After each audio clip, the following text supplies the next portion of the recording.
Hey guys, I'm Julian. Today we're gonna take a look inside the Kids Ministry Starter Kit. Thanks. This kit right here provides key curriculum resources that you're gonna need to start teaching the Gospel Project to elementary-aged kids.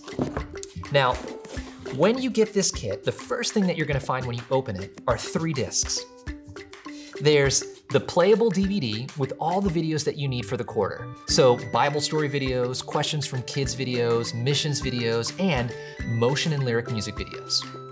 Now, the next disc that you'll find is the files disc. This is filled with MP4 versions of the same videos on the DVD. You can use these files right here for playing the videos through a computer or for creating media presentations. You'll also find PDF and JPEG images of the posters to drop into media presentation, as well as each session's activity printables. Plus, we even threw in a bonus teaching material for leading preteens located on this disc. And lastly, a music CD. This was provided for your listening pleasure. You'll also find a download code card. You can use this card to download all of the videos if you don't have a disk drive on your computer. Now, just remember, this is a one-time only download. Next, you'll see 2 leader guides. One younger kids leader guide and one older kids leader guide.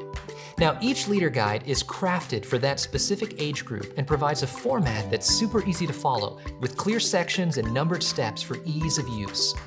You'll want to purchase additional leader guides for each of your leaders.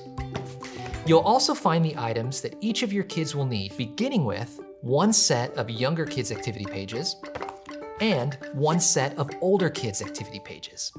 The younger kids pages provide a fun learning activity to use at the start of the section and a coloring sheet for the end, whereas the older kids pages contain 2 activities to use during the session. There's also 1 set of big picture cards.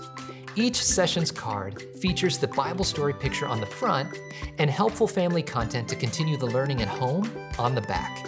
Kids love collecting these, and they're an easy way for parents to review session content with their kids. Now, the big picture cards and activity pages can be purchased separately or bundled together as an activity pack at a reduced cost. You'll want to make sure and order enough of these pages and cards so that each kid has a set. And be sure to have extra on hand for guests and new group members. Well, I think that's everything that you'll need to get started with the Gospel Project for Kids. If you're looking for 1 or 2 additional hours of resources, make sure you check out the Kids Worship Hour add-on and the Kids Midweek add-on packs.